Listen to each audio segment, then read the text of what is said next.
Ever wondered how someone ends up becoming a villainess? This story takes us right into the chaos. It all begins with a deadly assassin storming a building packed with enemies, taking them down in a first-person action sequence. She starts with a gun, skillfully eliminating threats as they come, dodging attacks from all angles.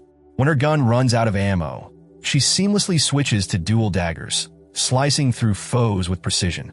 The fight escalates. She climbs staircases, smashes through windows, and keeps the relentless assault going. It's like a high-stakes video game, where she's carving her way toward the final boss. A quick reflection in a mirror reveals her face.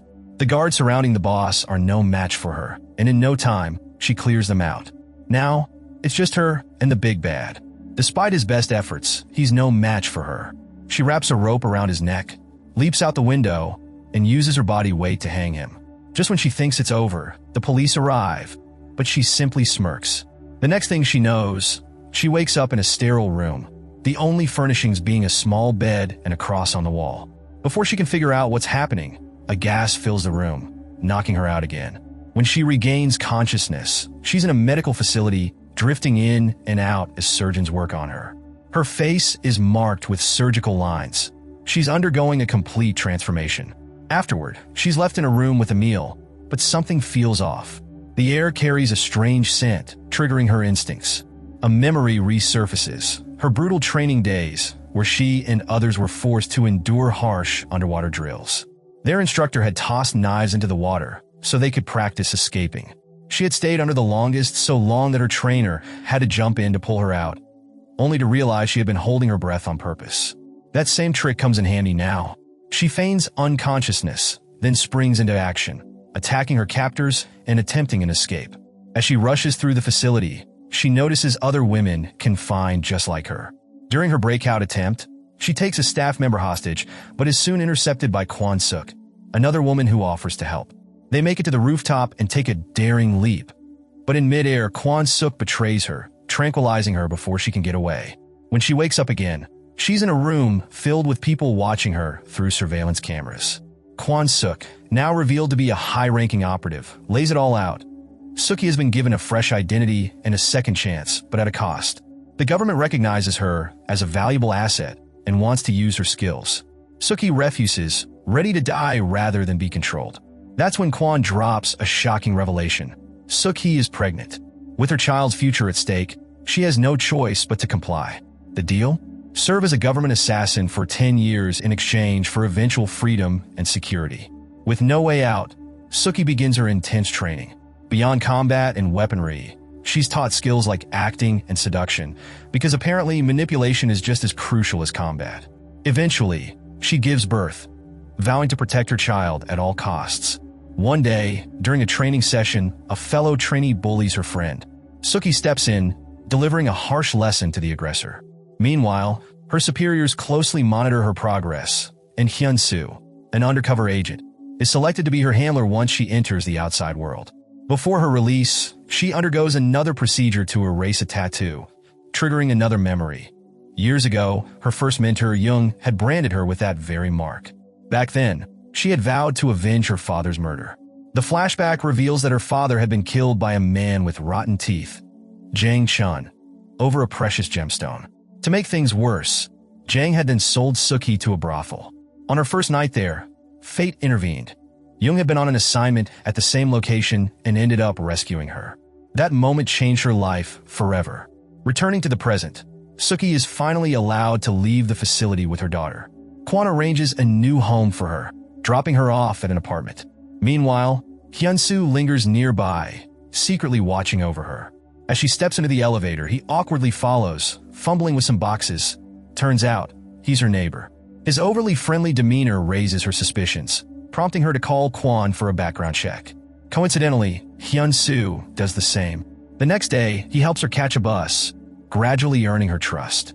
They go on a date, and she notices something familiar. His tie matches the one Young wore on their wedding day. Yes, she had married her mentor. Their wedding had been simple, attended only by his men, but their happiness was short-lived. Young had been assassinated. Hyun-soo, it turns out, knows more about Suki than he lets on. After their date, as they head home, He exits the taxi early, but she follows, meeting him halfway. They end up in her apartment, and things start to heat up until her phone rings. It's work. She's teamed up with an old ally, Minju, for a mission. Their objective? Retrieve a phone from dangerous individuals. Minju distracts one of the targets while Suki sneaks off to clone its data. However, as she exits the bathroom, she realizes something has gone terribly wrong. Minju has a knife to her throat. Their cover is blown. A brutal fight breaks out, and while Suki holds her own, Minju isn't as lucky. She's stabbed. Desperate, Suki tries to save her, but Minju doesn't make it. When Suk gets home that evening, she's completely drained. She steps into the shower, clothes and all, letting the water wash over her as tears stream down her face. Hyun, sensing something's off, checks in on her, but she's too lost in her emotions to respond. The next morning, she walks into the kitchen to find Hyun feeding her little girl. It's almost comical how they act like a normal family despite their real-life history as stone-cold assassins. He admits that he's not exactly a great person, and she echoes the sentiment. Before you know it, wedding bells are ringing because, yeah, why not? Kwon wastes no time arranging everything, and even an old rival from their training days decides to crash the ceremony. Some things never change. She's still just as annoying. Right in the middle of her wedding, duty calls. Kwon reaches out, and Suk gets to work. She sneaks into a restroom, assembles a hidden rifle, and scopes out her target through a vent. And surprise, surprise, it's Jong, her former mentor and supposed to be dead husband. The guy she thought was assassinated. The shock makes her miss the shot, but there's no time to dwell on it because, well, she's got a wedding to get back to. Seeing him again feels like spotting a ghost, and her mind races back to the time she wiped out an entire building of bad guys, all because of a misunderstanding. Meanwhile, Jong isn't one to let things slide. He retraces the shooter's steps, inspects the restroom, and even gets wind of the wedding that took place earlier. But when he sees the bride, nothing clicks. Thanks to a little surgical magic, he doesn't recognize Suk. Later that night, he even shares a dinner table with her while Hyun steps away to take a call. Still, he doesn't realize who she is. The moment passes and Suk can finally breathe again, at least for now. Hyun, meanwhile, is in the restroom, secretly reporting back to HQ. A bit of backstory. Jong once took down a particularly nasty guy for Suk, someone she had a deep grudge against. But even after that, nightmares of the kill and the guy's disgusting breath still haunt him. On that same night, Suk casually brings up the idea of marriage. Later on, while preparing for her next acting gig, she gets a bouquet of flowers from a mystery admirer, complete with a cryptic note leading her somewhere. Always cautious, she dodges surveillance cameras and sneaks off to the location. There, she retrieves a flash drive and heads to an internet cafe to check its contents. What she finds is devastating. It's a recording of Hyun's call to HQ. Turns out, her so-called romance might have been nothing more than an assignment. Though he doesn't outright say it, the implications are clear. Heartbroken, but keeping her composure, she returns to face whoever sent the flowers. In the recording, she warns Hyun that another assassin is gunning for him. He gets the message, and before the assassin can even get inside, they're already taken down. Kwon quickly realizes they've been compromised, and of course, blames Suk. Back home, Suk catches Hyun talking to HQ again, but he plays it off as a conversation about his sick mother. She doesn't buy it, but she hugs him anyway, telling him to stay safe. The same day, as she leaves her building, Kwon intercepts her and has her arrested. The charges? Betrayal, working with criminals and putting a government agent in danger. Meanwhile, Kwon orders Hyun to pick up Suk's daughter as part of the plan. Just when things seem bleak, an ambush throws everything into chaos. Jong shows up, again, to rescue Suk. She rushes back to her apartment to get her daughter, only to witness the building explode right in front of her. Hyun, clutching the little girl, is thrown from the balcony by the blast, crashing onto the street below.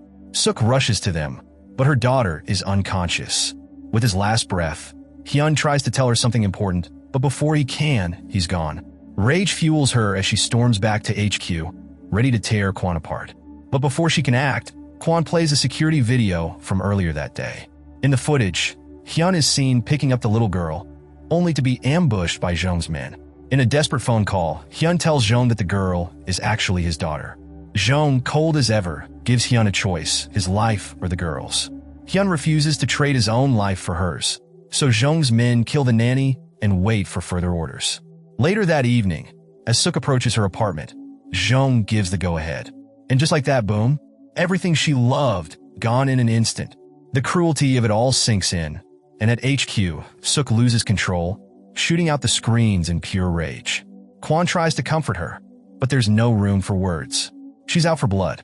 As she prepares for her revenge, she comes across an old recording of Hyun's conversation with Kwon. In it, he talks about how he genuinely wanted to marry Suk, but there's no time for grief. She locks her sights on Jung and his men, following them from her car before literally crashing into their meeting spot. Her car slams into a pillar, and chaos erupts as gunfire fills the air. She takes them out one by one, her ammo dwindling with each shot. Eventually, it's just her and Jung.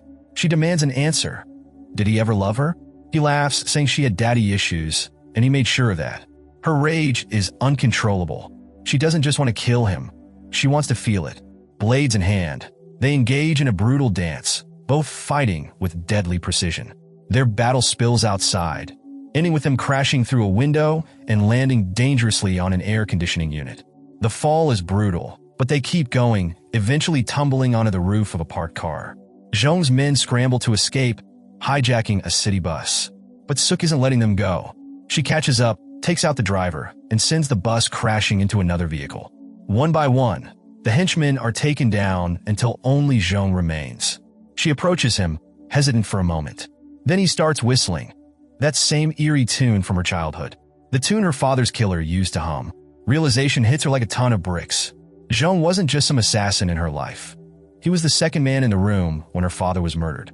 The rage she's held in for years finally explodes as she swings her axe, striking him down. As the police arrive, she stands over his body with a chilling smile, the same one she had at the start of this whole journey. This was The Villainess, a 2017 South Korean action film directed by Yoon Byung-gil. Starring Kim Ok-vin, Shin Ha-kyun, and Sung Joon, it delivered a thrilling ride from start to finish. If you enjoyed this recap, make sure to hit that subscribe button.